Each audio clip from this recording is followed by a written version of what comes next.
Maksudnya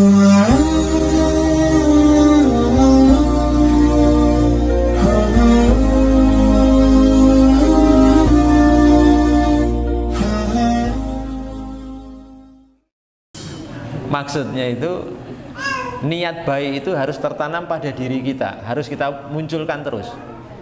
Masalah pelaksanaannya kan di tangan Allah. Artinya terlaksana alhamdulillah, satu saat gagal tetap alhamdulillah. Melesetnya itu kan kalau orang punya niat itu kan masih punya kesempatan dapat pahala dari sisi niatnya kan. Kalau nanti terlaksana dapat dua, pahala-pahala dan pahala niat. Kalau meleset tidak terlaksana rencana itu, dia masih dapat pahala niat gitu. Tapi jangan terus diniatkan tok terus.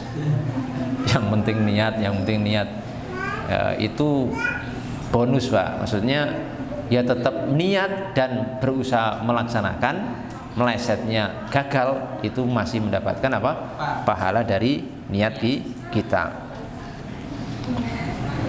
Dan dari sisi ini ya, dari sisi keikhlasan ketika kita menjalankan ibadah itu, seluruh aktivitas kita, sholat kita, sedekah kita, taklim kita seperti ini, kemudian mungkin kebaikan kita yang lain itu harus kita niatkan ikhlas karena Allah Subhanahu wa Ta'ala. Itu benar-benar kita hadirkan untuk mencari ridha, pahala dari Allah Subhanahu wa Ta'ala, dan niat itu merupakan kepala ya, ra'sul a'mal, ra'sul a'mali kuliha, kepalanya amal itu apa? Niat. Saya sekarang tanya, jasad kita itu bisa hidup tanpa kepala enggak? Tidak bisa. Enggak bisa kan? Jasad itu pasti mati ketika kepalanya enggak ada. Enggak mungkin bisa hidup Pak. Nah, ketika amalan itu, niat itu seperti kepala fungsinya. Ya, itu apa istilahnya, memegang pengaruh besar sekali terhadap amalan yang kita lakukan. Hanya di sini ada sebuah nukilan, saya bacakan aja dari seorang ulama rahimahullahu taala. Beliau mengatakan kurang lebih begini redaksinya: faman futiha ala nafsihi babu hasanah. Ya. Kalau bisa dihafal, kalau nggak bisa dipahami ya. Beliau mengatakan faman futiha ala nafsihi babu hasanah. Sesiapa yang dibukakan dirinya itu satu pintu kebaikan, fatahallahu alaihi sab'ina baban ila taufik. Allah akan membukakan 70 pintu taufik untuknya. Perhatian ya. Kalau kita dibukakan satu kebaikan oleh Allah, maksudnya gini, kita bisa melakukan satu kebaikan oleh Allah Subhanahu wa Ta'ala, dimudahkan untuk melakukan satu pintu kebaikan oleh Allah Subhanahu wa Ta'ala, itu artinya kita dibukakan oleh Allah Subhanahu wa Ta'ala ke depannya itu 70 pintu hidayah, 70 pintu kebaikan. Tapi sebaliknya, kalau seorang itu faman futiha ala nafsi babu sayyi'ah, tapi kalau seorang itu dibukakan satu pintu kejelekan, berarti kan maaf ya, kita dibukakan satu pintu kejelekan Pak. Kita dimudahkan melakukan satu kejelekan. Kok mudah ya? Saya melakukan kejelekan itu kok mudah, satu dibukakan seperti itu oleh Allah Subhanahu wa Ta'ala. Itu pertanda Pak, fatahallahu alaihi sab'ina baban ilal khudlan. Maka itu artinya Allah telah menyiapkan 70 pintu kehinaan bagi dia. Lah, satu pintu kebaikan itu apa? Fababul hasanah min husniyah. Satu pintu kebaikan itu apa? Baiknya niat. Sedangkan pintu kejelekan itu adalah jeleknya niat. Jadi kalau kita ini niat kita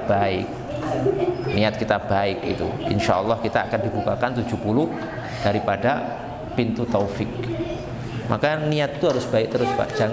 Jangan pernah buruk. Saya akan bawakan ya suatu hikayat.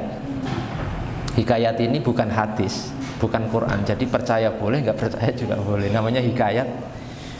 Tapi isinya penuh pelajaran. Jadi makanya ulama itu nggak sembarangan. Wah, ini cuma membawa hikayat, mana kok nggak bawa dalil Quran? Enggak, itu hikayat untuk tambahan. Karena memang kisah-kisah orang-orang terdahulu, walaupun bukan Quran, bukan hadis ini, itu mengandung pelajaran yang besar sekali.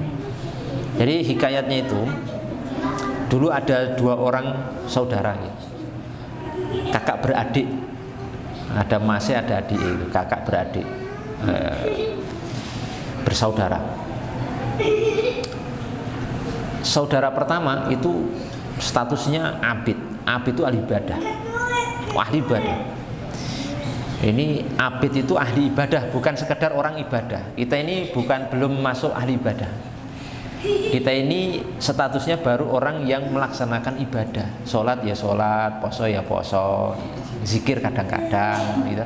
Sholat tahajud sebulan sekali gitu. Sedekah ya Jumat sekali. Itu pun nek ingat, nek apa dompetnya pas isi, nek nggak pas isi atau dompetnya isinya kok merah-merah semua, nggak jadi sedekah. Kita belum masuk ahli ibadah. Kalau sudah abid ahli ibadah itu memang waktunya, umurnya, kesempatannya semua untuk ibadah. Siang malam ibadah itu baru abid, Pak. Nah kita belum masuk abid, belum masuk ahli ibadah, baru orang yang melakukan ibadah. Ini orang pertama ini yang bersaudara itu ahli ibadah. Ahli ibadah. Satunya, saudara satunya itu apa? Seorang yang musrifan ala fi'li nafsi, orang yang melampaui batas, pelaku maksiat, hobi maksiat, ya zina, ya minum, ya nyuri, ya sembarang, pokoknya hobi maksiat, pelaku maksiat. Nah ini yang ahli ibadah ini, Pak. Ahli ibadah ini yang ahli ibadah itu tinggalnya di atas, mungkin rumahnya tingkat atau gimana ya, mungkin waktu itu rumahnya tingkat, jadi yang ahli ibadah ini tempatnya di atas. Yang saudaranya yang satu yang pelaku maksiat, hobi maksiat itu tinggalnya di bawah, mungkin rumahnya tingkat. Ini benar-benar ahli ibadah, John top, sudah top pokoknya mungkin sampai tahajud tiap hari, puasa sunnah, baca Quran, zikir, wes hebat pokoknya. Yang bawah itu kebalikannya 180 derajat. Yo minum, yo hobi tapi minum, judi, zina, wes luar biasa. Nah satu saat si ahli ibadah ini ya mungkin merasa kuat toh, merasa hebat, merasa imannya kuat, nantang apa? Nantang, saya pengen ketemu iblis gitu. Saya pengen ketemu iblis, pengen nonton iblis seperti apa mampu goda saya iblis itu. Wah, karena nantang pengen ketemu iblis, maka Allah takdirkan benar-benar ketemu iblis, si ahli ibadah itu ketemu gitu, ditemukan oleh Allah Subhanahu wa taala dengan iblis. Awalnya merasa kuat, hebat toh, namanya ahli ibadah ya, iman saya kuat, ketakwaan saya kuat. Ketemu iblis ini menggoda, karena iblis itu tugasnya cuma menggoda Bani Adam, menyesatkan Bani Adam. La ughwiyannahum ajma'in illa ibadaka minhumul mukhlasin. Itu sudah sumpahnya sama iblis ketika akan divonis ahli neraka oleh Allah karena membangkang tidak mau sujud kepada Adam, dikeluarkan dari surga, kan sumpah itu, la ughwiyannahum ajma'in, aku akan sesatkan semua hambamu, wahai Allah Subhanahu wa taala, semuanya akan aku sesatkan. Maka mulai digoda nih ahli ibadah ini. Godaannya mantap, masuk akal dan luar biasa. Godaannya begini, hei ahli ibadah, kamu itu lugu banget, polos, hidup itu stagnan, satu warna tok, nggak ada kreasi. Orang hidup kok ibadah terus, sholat terus, taat pada Allah Subhanahu wa taala, itu nggak keren. Coba agak keren sedikit. Bagaimana? Ya kadang-kadang maksiat lah. Masa umur misalkan dikasih 80 tahun hidup kok ibadah terus, taat terus, nggak keren. Sekali-kali ya maksiat, laki-laki kok nggak pernah nakal gitu. Jadi laki-laki itu harus kadang nakal, ben ada warna gitu loh, ben kelihatan milenial gitu. Kadang ya maksiat lah. Sekarang umurmu berapa? Coba gini lah, dihitung lah. Coba kamu kadang-kadang maksiat, kan nanti gampang tinggal tobat. Apa kamu nggak jenuh ibadah terus? Apa kamu nggak jenuh sholat, zikir, tahajud, sodak terus itu apa nggak jenuh? Coba difikirkanlah. Maksiat sekali-kali kan nanti ibadahmu cukup untuk bayar ini. Tobat kan selesai. Allah Maha penerima taubat, Tawwabur Rahim. Wah, kok ya bener ini. Masuk akal juga ya. Masa iya sih, masa jadi laki-laki nggak pernah maksiat, nggak pernah nakal itu. Pikir terus ini. Akhirnya terbetik niat, tadi kaitan dengan niat. Muncul niat dalam hatinya. Iya juga ya. Ini makanya kita itu jangan kemaki ya, mau nantang-nantang pengen ketemu iblis nanti ya. Jangan ya. Jangan sampai nanti nantang-nantang iblis. Ya nanti bubar nanti. Wong ini ahli ibadahnya bubar Pak, cuma kelas kita. Saya kuat. Kuat apa ya? Sholat ya cuma itu tok, ibadahnya cuma gitu kok ngaku kuat. Akhirnya terfikir niat. Oh iya bener juga ya. Ya gini aja lah. Apa saya gini aja ya? Kira-kira mungkin umur saya itu sisa 40 tahun.